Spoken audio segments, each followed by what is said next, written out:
RTI media. నమస్కారం, వార్తలకు స్వాగతం. ముందుగా ముఖ్యాంశాలు. కేంద్ర మంత్రి కిషన్ రెడ్డి మీడియా సమావేశం, పలు అంశాలపై వివరణ.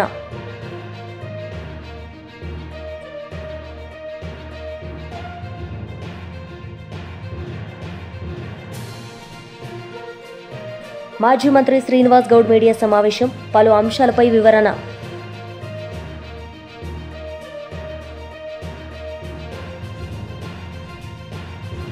మాజీ మంత్రి శ్రీనివాస్ గౌడ్ మీడియా సమావేశం నిర్వహించారు. ఈ సందర్భంగా ఆయన మీడియాతో మాట్లాడారు. స్వాతంత్రం వచ్చి దాదాపు 80 సంవత్సరాలు అయినా కూడా ఈరోజు నిజామాబాద్ జిల్లాలో ఎర్గట్ల మండలం తాళ్ళరాంపూర్ ఈ గ్రామంలో హిందువులకు ఒక పవిత్రమైన దినం శ్రీరామనవమి. అంటే ప్రతి ఒక్కరూ ఆడపడుచులు, ముఖ్యంగా సీతామా తల్లికి పెళ్ళి కళ్యాణం చూద్దామని చెప్పి గుడికి వెళ్తారు. స్వయంగా శ్రీరామనవమి రోజు 40 మంది మహిళలను గుళ్ళకు రావద్దు అని చెప్పి, గుళ్ళ నుంచి మేము రాకుండా ఉండడానికి బహిష్కరిస్తున్నామని చెప్పి VDC పేరు మీద హుకుం జారీ చేయడం. మనం భారతదేశంలో ఉన్నామా, ప్రజాస్వామ్య పరిపాలన ఉన్నామా, ఎక్కడ ఉన్నామని అర్థమవుతలేదు మాకు. ఇంకా ఏదైనా రాజరిక పాలన ఉందా, మిగిలిపోయినాయా, అక్కడక్కడ ఏమైనా మిగిలిపోయామని మాకు అర్థం కావట్లేదు. ఇదేంది, మహిళలను 40 మంది మహిళలను మీరు గుళ్ళకి రావద్దని మేము తీర్మానం చేసామంటే ఎవరు VDC? ఎవరు అసలు VDCలో అరాచకమైంది? VDCలు అనేటోళ్ళు ఎవరు? ఎక్కడి నుంచి వచ్చారు వాళ్ళు? ఆ రాష్ట్రం నుంచి వచ్చారు, ఆ దేశం నుంచి వచ్చారు, వేరే దేశం నుంచి వచ్చిర్రా? ఇన్ని చట్టాలు వచ్చినాయి. ఇంత పెద్ద భారతదేశంలో ఇవాళ ఇంత జరుగుతున్నా కూడా ఇక మీరు గుళ్ళకు రావద్దని హుకుం చేయడం, గొర్రెలు ఉట్టిగా వేయాలి, మంగళోళ్ళు ఉట్టిగా గడ్డం చేయాలి, రజకుడు ఉట్టిగా బట్టలు ఉతకాలి, ఉట్టిగా వ్యవసాయం చేసేవాడు ఉట్టిగా ఒడ్లు ఇవ్వాలి, వైన్ షాప్ పెట్టుకుంటే మామూలు ఇవ్వాలి, కళ్ళు దుకాణం నడపాలంటే డబ్బులు ఇవ్వాలంటే ఇదేంది? ఏకంగా డబ్బులు ఇవ్వనందుకు చెట్ల నరికేయడం, తాటి చెట్ల నరికేయడం, గొర్రెలు ఇవ్వనందుకు గొర్రెలు మేపనిగా ఊర్లోకి రావద్దని చెప్పడం, ఒడ్లు ఇవ్వకపోతే మీరు పంటలు వేయొద్దని చెప్పడం, కళ్ళు అమ్మాలంటే డబ్బులు ఇవ్వాలి లేకపోతే లేదని చెప్పడం, కళ్ళు మాకు పోయకపోతే బంద్, వైన్ షాపులు మాకు విస్కీ ఇవ్వకపోతే బంద్, డబ్బులు ఇవ్వకపోతే బంద్. ఎక్కడి VDCలు ఏంది? అసలు ఈ ప్రభుత్వాన్ని మేము అడుగుతూ ఉన్నాం.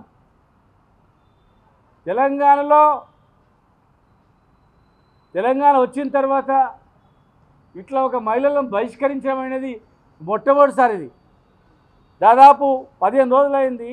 రాష్ట్ర వ్యాప్తంగా ఎక్కడికక్కడనే ఉడికిపోతూ ఉన్నారు ఏం చేయాలని.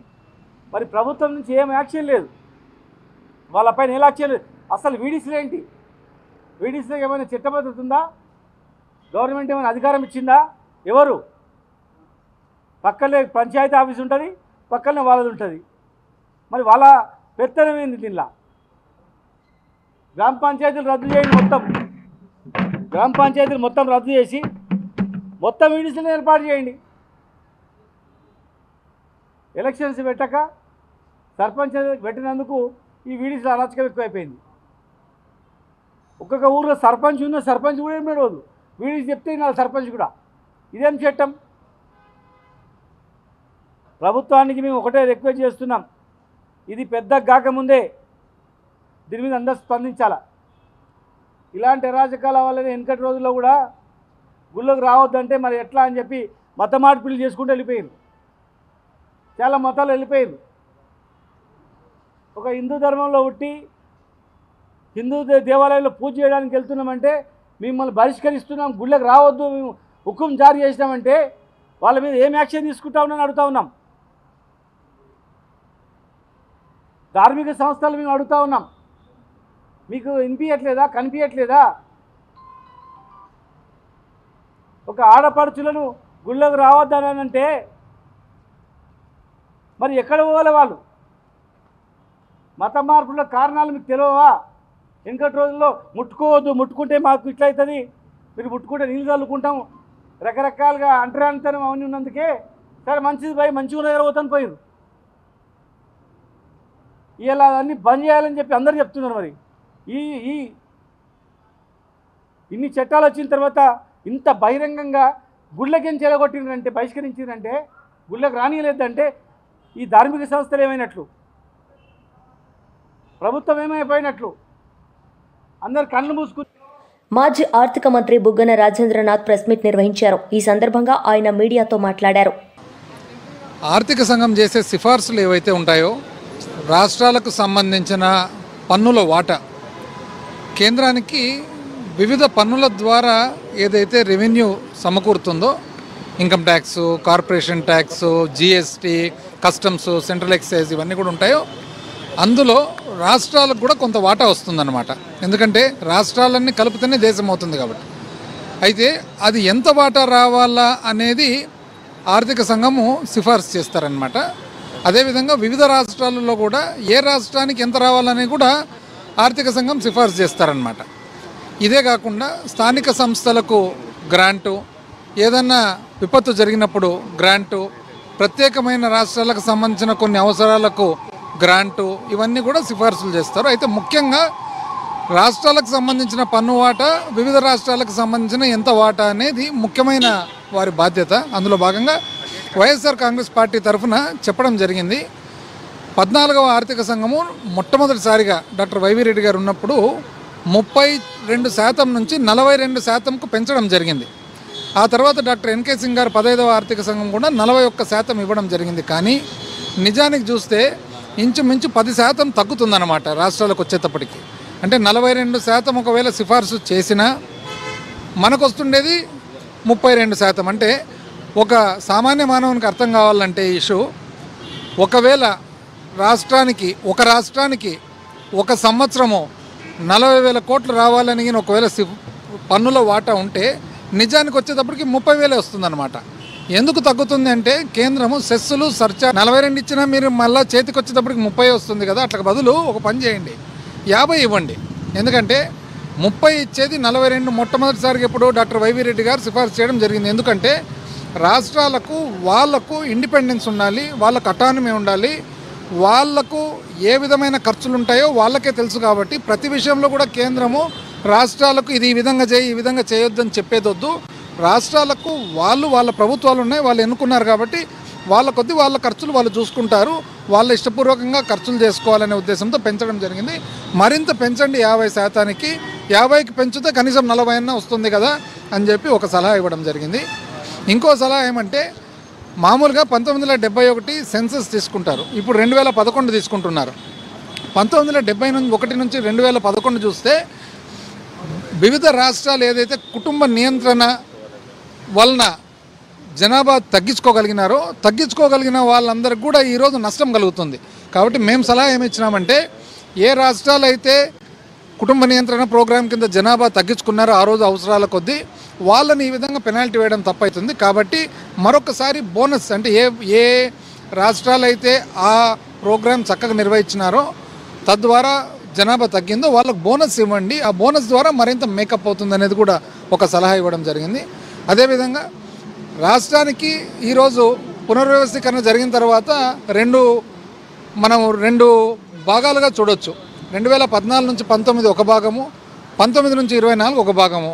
అది 14వ ఆర్థిక సంఘము, ఇది 15వ ఆర్థిక సంఘము. ఆ 14వ ఆర్థిక సంఘం పీరియడ్ వచ్చేసి ఇంచుమించు టీడీపీ ప్రభుత్వము, 15వ ఆర్థిక సంఘం పీరియడ్ వచ్చేసి ఇంచుమించు వైసీపీ ప్రభుత్వము. వీటిలో నిజంగా చూసినట్లయితే 14 నుంచి 19 పీరియడ్ ఏదైతే ఉందో, వాస్తవానికి నిజం చెప్పాలంటే గత 2-3 సంవత్సరాలుగా ఊరికే వివిధ మీడియా సంస్థలు అన్ని అసత్యాలు ప్రచురించి చేయడం జరిగింది. కానీ ఏ ఫిగర్ చూసినా కూడా, ఆర్బీఐ ఫిగర్ చూసినా, సిఏజీ ఫిగర్ చూసినా, లేదా మాస్పీ ఫిగర్ చూసినా కూడా 14 నుంచి 19లో అప్పు శాతం ఎక్కువ, అప్పు చేసిండేది ఎక్కువ శాతము. 19 నుంచి 24 కోవిడ్. కేంద్ర మంత్రి కిషన్ రెడ్డి మీడియా సమావేశం నిర్వహించారు. ఈ సందర్భంగా పలు అంశాలపై ఆయన మాట్లాడారు. ఆ యొక్క నేషనల్ ఎలార్డ్ పత్రికను ఏ రకంగా ఆస్తులతో సహా స్వాధీనం చేసుకున్నారో ఆయన అందులో కోర్టులో పిటిషన్ వేయడం జరిగింది. నేను ఒకటే అడుగుతా ఉన్నాను, ఈరోజు ఢిల్లీ హైకోర్టు కానీ ఈ యొక్క కేసు చెల్లదు, దీన్ని కొట్టివేయాలని చెప్పి రాహుల్ గాంధీ, సోనియా గాంధీ ఢిల్లీ హైకోర్టుకి వెళ్ళారు. అక్కడ కూడా వీళ్ళ పిటిషన్ను హైకోర్టు కొట్టివేసి ఇది దర్యాప్తు జరగాలి అని చెప్పడం జరిగింది. అదేవిధంగా 2015లో ఢిల్లీ హైకోర్టు వీళ్ళ కేసు కొట్టేసింది. 2016లో సుప్రీంకోర్టులో కూడా నేషనల్ ఎలార్డ్ కేసు నుంచి మమ్మల్ని తప్పించాలి, కేసు కొట్టేయాలంటే సుప్రీంకోర్టు కూడా సోనియా గాంధీ, రాహుల్ గాంధీ వాదనను తిరస్కరించి దీని మీద ప్రాథమిక ఆధారాలు ఉన్నాయి, దర్యాప్తు జరగాల్సిందే అనే విషయాన్ని కూడా సుప్రీంకోర్టు కూడా ఇచ్చింది.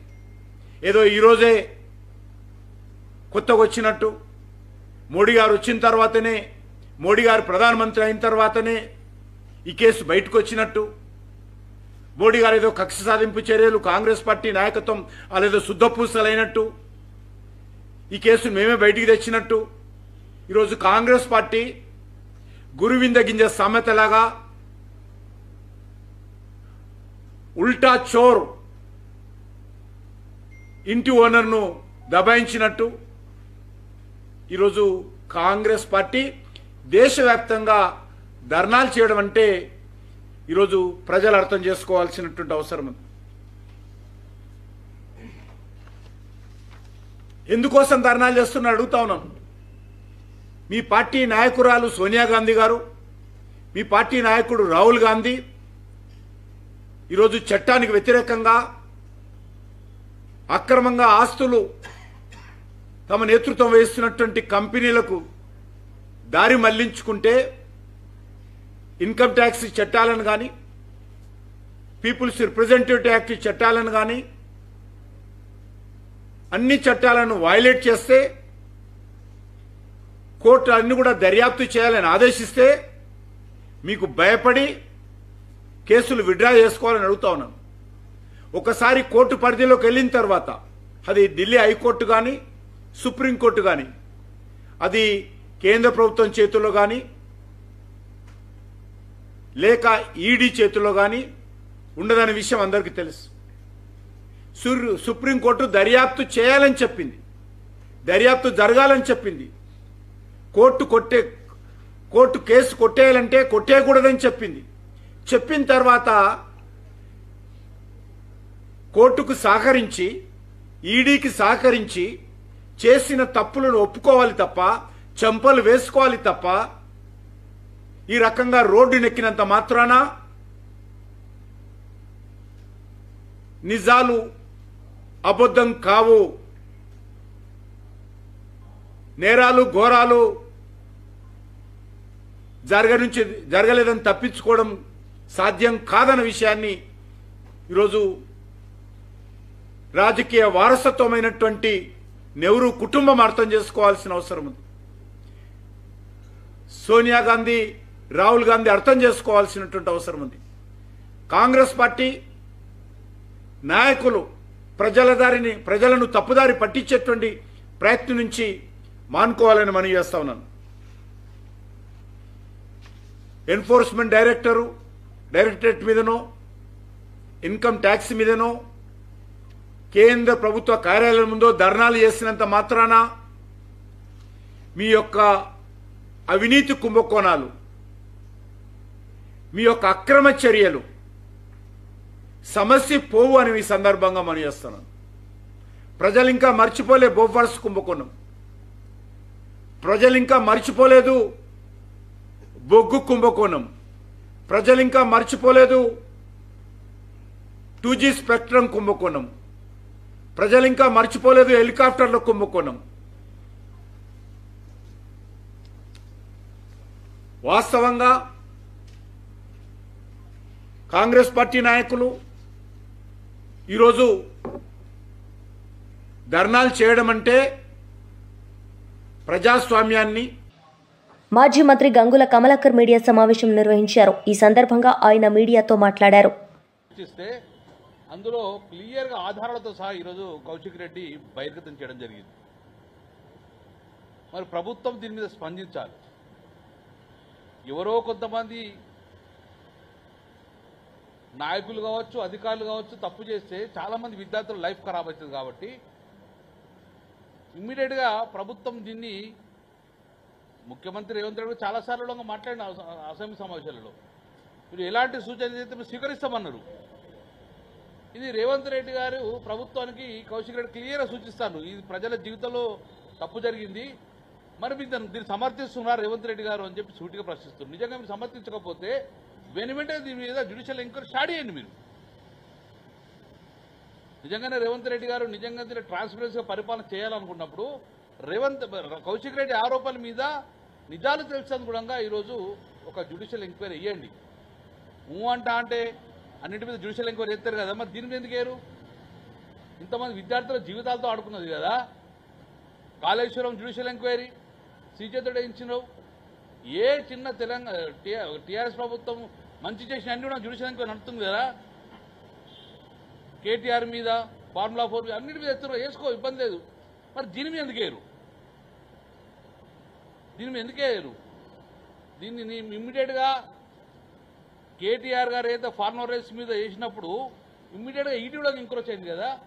నేను ఇప్పుడు బండి సంజయ్ కూడా రిక్వెస్ట్ చేస్తున్నాను, బండి సంజయ్ గారిని, కిషన్ రెడ్డి గారిని ఒకటే, ఈరోజు కౌశిక్ రెడ్డి ఆరోపణలలో నిజం ఎంతో ఉందో లేదో మీరు కేంద్ర ప్రభుత్వంలో ఉన్న విజిలెన్స్ ఎంక్వైరీ కానీ, కేంద్ర ప్రభుత్వ పరిధిలో ఉన్న సిబిఐ ఎంక్వైరీ కానీ యాజ్ ఏ సెంట్రల్ గవర్నమెంట్గా మీరు యాక్ట్ చేయండి. ఇక్కడ తప్పు జరిగిందో లేదో ఇప్పుడు ప్రతిపక్షంలో మేము, రాష్ట్రంలో అధికారం లేము, కేంద్రంలో అధికారం లేదు. రాష్ట్ర ప్రభుత్వం తప్పు చేసినప్పుడు కేంద్ర ప్రభుత్వం ఇన్వాల్వ్మెంట్ కావాలి కదా. నిన్న మోడీ గారు ఎట్లయితే బుల్డోజర్ పంపిస్తున్న అడవుల మీద అన్నప్పుడు ఇది కూడా ప్రజల మీద జరిగింది దాడే కదా. కాబట్టి ఈ యొక్క రాష్ట్రంలో మంత్రులుగా ఉన్న కిషన్ రెడ్డి గారు, బండి సంజయ్ గారు వెంటనే దీని మీద స్పందించండి, జ్యుడిషియల్ ఎంక్వైరీ వేయించమని డిమాండ్ చేయండి. లేదా మీ కేంద్ర ప్రభుత్వంలో విజిలెన్స్ ఎంక్వైరీ, సెంట్రల్ విజిలెన్స్ లేదా సిబిఐ ఎంక్వైరీ చేసుకొని మీరు బాధితులకు న్యాయం చేయండి. ఎవరు తప్పు చేసినాడో వారిని శిక్షిస్తానుగుణంగా మీరు ముందుకు రావాలని చెప్పి మా ప్రధానంగా బీఆర్ఎస్ పక్షాన డిమాండ్ చేస్తున్నాం. ప్రస్తుతం జరుగుతున్న వివిధ సంస్థాగత కార్యక్రమాలు, ప్రచారాల స్థితిగతులను అంచనా వేయడానికి రాష్ట్ర పర్యవేక్షణ బృందంతో రాష్ట్ర ప్రధాన కార్యదర్శి శ్రీ చంద్రశేఖర్ గారు సమీక్ష సమావేశం నిర్వహించారు. ఈ సమావేశంలో భాగంగా ప్రసంగించిన చంద్రశేఖర్ తివారీ అనంతరం నాయకులకు మాట్లాడి సంస్థాగత కార్యక్రమాలు, ప్రచారాల గురించిన విషయాలు తెలుసుకున్నారు. ఎమ్మెల్యే పాడి కౌశిక్ రెడ్డి మీడియా సమావేశం నిర్వహించారు. ఈ సందర్భంగా ఆయన మీడియాతో మాట్లాడారు. ప్రొఫెసర్లు దిద్దలేదు, డిగ్రీ లెక్చరర్లతోని ప్రైవేట్ కాంట్రాక్ట్ లెక్చరర్లతోని దిద్దిచ్చిర్రు. అదే ప్రైవేట్ కాంట్రాక్టర్ లెక్చరర్లతో దిద్దిచ్చిర్రు, ప్రైవేట్ ఇన్స్టిట్యూట్స్ ఉన్న లెక్చరర్లతో దిద్దిచ్చిర్రు. అసలు ఈ దిద్దిన లెక్చరర్లే వాళ్ళే అసలు ప్రిలిమ్స్ కూడా రాస్తే క్వాలిఫై కాని వాళ్ళు, వాళ్ళతోని మీరు ఎట్లా దిద్దిస్తారండి? సరే, మీరు దిద్దిచ్చిన వాళ్ళు అంతా కరెక్ట్ అయితే ఎవరెవరితో దిద్దిచ్చారో లిస్టు బయట పెట్టుర్రి. నిజంగా మీరు ప్రొఫెసర్తో దిద్దిచ్చి ఉంటే ఆ లిస్టు బయట పెట్టుర్రి. ఎవరెవరితో దిద్దిచ్చు 101% ఇది పూర్తి స్కాము, అన్ని తప్పులే ఉన్నాయని చెప్పి సందర్భంగా తెలియజేస్తాము. 101% నేను మాట్లాడేది మా కేసీఆర్ గారి నాయకత్వంలో బీఆర్ఎస్ పార్టీ పక్షాన్నే మాట్లాడుతూ ఉన్నాను. గ్రూప్ 1ని ఖచ్చితంగా రద్దు చేయాలి. ఎందుకు రద్దు చేయాలని చెప్పినా కూడా మీకు ఓపెన్గా నేను పెట్టినా, మీకు ఓపెన్గా పెట్టి చెప్తా ఉన్నాను. నేనే ఒక్కనే కాదు, నాతో పాటు గౌరవ మాజీ మంత్రివర్యులు, కరీంనగర్ శాసనసభ్యులు, మా సీనియర్ నాయకుడు కమలాకర్ అన్న కూడా ఇప్పుడు దాన్ని మాట్లాడి చెప్పి రద్దు చేయాలని చెప్పిండు. ఎంక్వైరీ చేయమంటున్నాం, రద్దు చేయాలంటున్నాం, ఎంక్వైరీ చేయాలి, రద్దు చేయాలి. 100% స్కామ్ జరిగింది, 100% సింపుల్. మీరు స్కామ్ జరగలేదని మీరు అంటారా? మరి ఉర్దూ మీడియంలో మార్చి 13/3/2025న 9 మంది అని మీరే ప్రకటించారు. మళ్ళా 15/4/2025 నాడున మీరే ఉర్దూ మీడియంలో రాసిన వాళ్ళు 10 మంది అని మీరే ప్రకటించారు. మరి ఇది వాళ్ళకే క్లారిటీ లేనప్పుడు ఇది స్కామా కాదా? రోజు ఇంత క్యాండిడేట్ పెరుగుతారా? 100% స్కామ్. ఎగ్జామ్ రాసిన వల్ల 21,093 మంది కంటే ఎక్కువ రిజల్ట్ అనౌన్స్ చేసిర్రు. 10 మంది ఎవరు వాళ్ళు? ఆ 10 మందినే కాంగ్రెస్ పార్టీ ఎమ్మెల్సీ ఒక్కడిని దొరకబట్టినాం. కాంగ్రెస్ పార్టీ మాజీ ఎమ్మెల్సీ రాముల్ నాయక్ కోడలని నాకు అనుమానం అంటున్నాను నేను. Yes I'm telling you right. రెండోది ఇంకోటి చెప్పింది నిన్న రాముల్ నాయక్ గారు ఏమన్నారు సంపత్ గారు నిన్న, రాముల్ నాయక్ గారికి 206 ర్యాంక్ రాలేదన్నారు. బాజాబ్తు ఇప్పుడు నేను వెబ్ నోట్ మీకు చూపించిన వాళ్ళు డౌన్లోడ్ చేసుకుంది. జెండర్ స్టేట్ ర్యాంక్లో 206 ర్యాంకు రాముల్ నాయక్ కోడలికి వచ్చింది. మల్టీ జోన్ 1లో ఫస్ట్ ర్యాంక్ వచ్చింది. అది రాలేదు అని అబద్ధాలు నిన్న ప్రెస్ నోట్ పెట్టిరంటే ఇది రెడ్ హ్యాండెడ్గా దొరికింది. ఇలా అన్ని తప్పు తడకలే ఉన్నాయి. Thank you.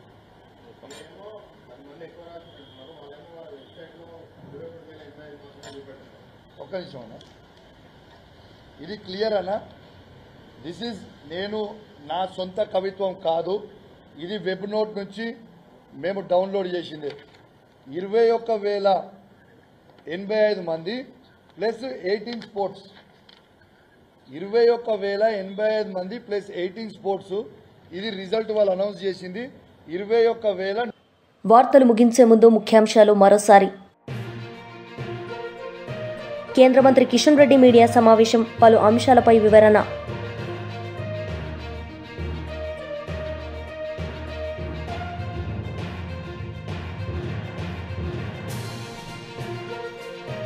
మాజీ మంత్రి శ్రీనివాస్ గౌడ్ మీడియా సమావేశం, పలు అంశాలపై వివరణ.